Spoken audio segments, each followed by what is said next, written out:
Want to know how I plan an entire month of emails, make sales pretty much every day without getting burned out by launches? Well, I'm going to show you in this video my monthly rhythm. It's a system that you can steal, swipe, implement, and repeat month after month. This is really important because a lot of people, when they're running an online business, selling a course, a coaching program, or a membership, they're just winging it when it comes to emails.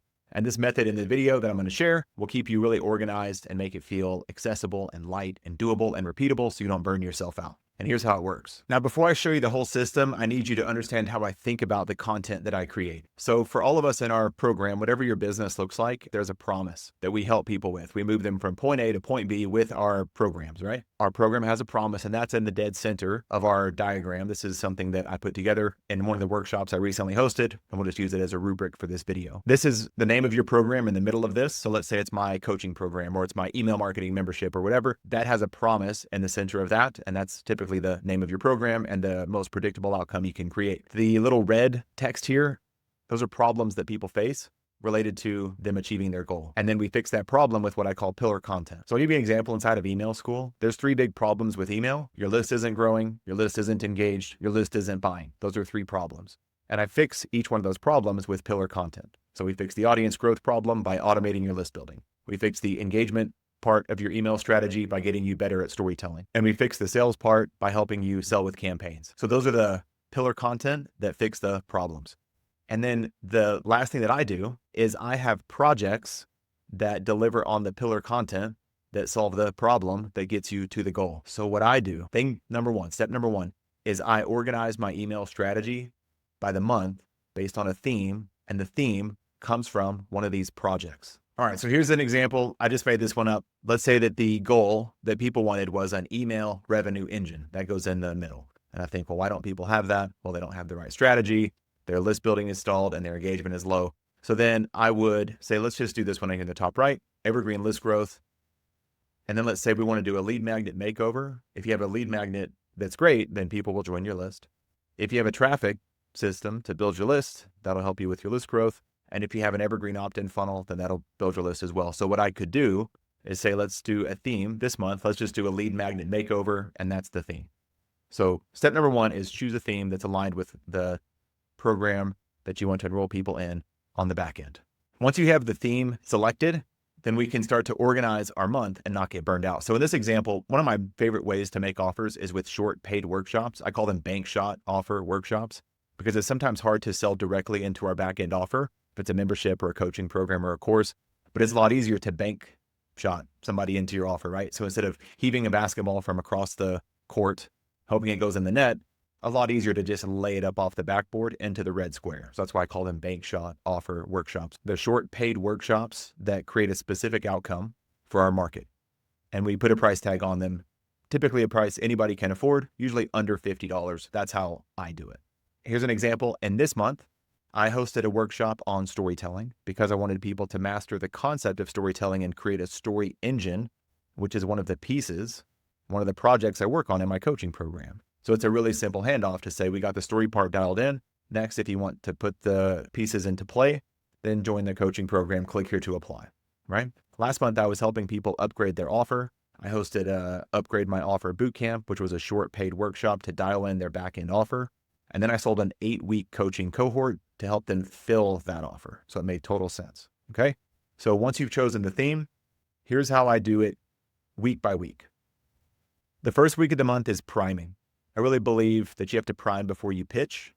So before I just tell you to buy something, I want you to be thinking about getting that problem solved. So I might be bringing the problem to your attention. I'm increasing your awareness of the fact that you have an issue and you might like to get it solved. I start to paint a picture of what it would look like if that problem were no longer a problem.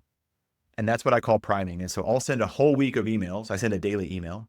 I'll link up my daily email strategy below, but I'll send a whole week of emails getting people to think about the problem that they have. So for example, if I'm doing a workshop on how to upgrade your offer, I'll send a week of emails to get them thinking about the idea that maybe their offer isn't very strong, that maybe their offer is not converting very well, and that I might have an answer for you. That way, whenever I release the sales page the following week, there's a flood of buyers right away because people think, I've been thinking about this all week. Almost like, where did this come from? Or is he reading my mind? Is he reading my diary? And it's like, well, no, I was priming you for a week. to get you thinking about a world where you didn't have this problem anymore and wanting to get it solved. So I send a whole week of priming emails. Those emails are just about the problems that they have, the possible solutions that they might want to create, imagining a future world where those problems are gone, and then letting them know, soon I'm going to be releasing a new workshop or a new training or a new boot camp or a new resource that'll help you get this problem solved. And it starts to create this tension for a whole week that they really wish they didn't have that problem anymore, and I wish it would go away. So a whole week of priming emails, there's no call to action. There's nothing to click. There's nothing to buy. There's nothing to do. We're just thinking about the idea that week. Now, if you want to get fancy, sometimes I'll send a survey or an assessment so they can discover that they might actually have a problem and it's worse than they thought and they would like to get it fixed. So I've done that before. With the Upgrade My Offer Bootcamp, I gave them a simple diagnostic tool to analyze their existing offer, and it would give them a score and it would make a recommendation. So that was an example of an optional thing to do during priming week to get them thinking about the problem they have and making them wish they didn't have it anymore in like a really cool way. We're not trying to make them feel bad. We're just trying to address the elephant in the room that this is a problem we're solving and we should probably get it solved. And I'm going to release something soon that'll help you do that. So that's week number 1, priming. Week number 2 is the promotion week. I always release my sales page on Monday, and I always send what I call the hypothetically awesome email. The hypothetically awesome email gets them to think about, wouldn't it be cool if there was a way to solve this problem that you've just been thinking about in a shorter amount of time than you thought possible, and it's not that big of a financial investment? Wouldn't that be great? It's hypothetically awesome. Imagine a world, right? It's a very short email that I send, and I just want people to click the link. I don't say it's a live workshop, it's on this date, it costs this much, it's going to be happening on Zoom, replays are included. All that stuff goes on the sales page. I want the handoff between the email and the sales page to happen on that Monday. So that is when I release the hypothetically awesome email, and it's the first chance that people have to go buy the workshop.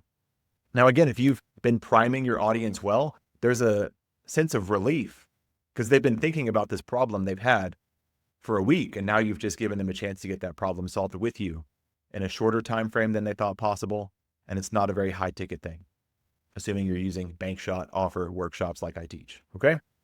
That's week number 2.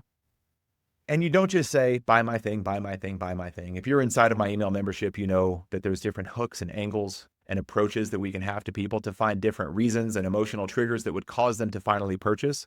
But the goal of the emails this whole week is to get people to click the link and become a customer. That's the goal of the promoting week. Week number 3 is where I host the workshop. Now, I usually host workshops later in the week. So I've still got Sunday, Monday, Tuesday, Wednesday to promote the workshop. And let's say it's happening on Thursday, like my most recent one that I hosted last week. It was on a Thursday. There was a single live session. So I had all week to promote it. And then I hosted the workshop on Thursday. So you're still promoting up to the date of your workshop, sending an email the night before, sending an email the morning of, tracking who clicks but hasn't purchased yet and sending them retargeting emails. That's stuff that we cover in the email membership. But we're going to be hosting the workshop as well as promoting the workshop. Now, if you're doing the math, it's kind of hard to build a lean, laid back, profitable business selling $20 workshop tickets. So that's not the end game for me. It's more of a gateway into people buying my back end offers. So again, the bank shot offer gets people into what I call my anchor offer. My anchor offer is the core thing I want people to buy. And I have a couple. It's either my email membership or it's my coaching program or it's a coaching cohort that I release 3 times a year that runs for 8 weeks. Those are one of the 3 things I'm hosting, but I just get in that promotional rhythm. For you, you might just have one thing that you're promoting, and you can get into this rhythm every month. In fact, it might work even better if you only had one thing you were promoting. You picked one of these themes that you would just run each month that's related to the core promise of your core offer or your anchor offer, and then you invite people in once a month. That would work beautifully. It'd work great for memberships. It works great for coaching programs and stuff like that. So when I host the workshop, I open the doors to my anchor offer inside the workshop. And then I have a whole week now to enroll people and to convert them into my back-end offer. So let me give you an example. Let's say I'm hosting a workshop on how to segment your list. And after the segmentation workshop, I want people to join email school. Let's just say that that was one of the themes for the month. So I'd send priming emails all week about the fact that segmentation or a lack of segmentation is probably hurting some of your sales. You're sending the wrong message to the wrong person at the wrong time. And it'd be nice to get that sorted out. Maybe I would send an email about how people think segmentation is harder than it needs to be, and it's actually really simple. You just need to have some simple segments happening in your email system, and you're going to make a bunch of money that way, right? I would get them to start thinking about a world where they go, I wish I had that figured out. He's picking at a pain point that I've had in a while, and I do feel like my email list is a bit out of control. I wish I could get that dialed in. So let's just say I sent emails about that. Then I open the doors to the simple segmentation workshop, and then people can go buy a ticket. Maybe there's an early bird deal. If you buy by Friday, it's $27. Then it goes to $37 up until the workshop. Then maybe it goes away. All those pricing strategies to get people off the fence. And then I would host a workshop on segmentation. And I would say there's a lot more where that came from. Join email school. The doors are now open, but they're closing in 7 days, right? That's an example of how I would choose a theme, in this case, segmentation, prime people for a week, host a workshop about it the next week, open the doors to it so people can buy it, and then open a conversion window on the back end of my workshop to get people to join my email membership. And some months have 5 weeks. It depends on the year and how the calendar works out. But this is a rhythm you can get into each month. And if you have a 5th week, then you just have a free-for-all, a wild card week, and you can do whatever you want. You can sell a digital resource. You can sell the replays of the workshop you hosted in week 3. You can do whatever you would like that week. But this is the simple monthly rhythm I get into. And at the time I'm recording this, it's in October. It's the 10th month of the year. And I've done this 10 times this year. I pick a theme, prime for a week, host a workshop, open a conversion window on the back end, and get people to buy that. And I do it over and over and over again. Now, a couple of things. Number one, if you think, hey, that email membership sounds great, where can I find out more info? I'll put a link in the description below. And the second thing, if you're like, well, why would I email my list? I don't have a lot of people on my list. I've also got a free course that shows you how to automate your list building. So every time you send an email and every time you run this monthly rhythm, it goes to more people than the last time you did it. And that's the next video that you should watch that just popped up on your screen. And I'll see you there.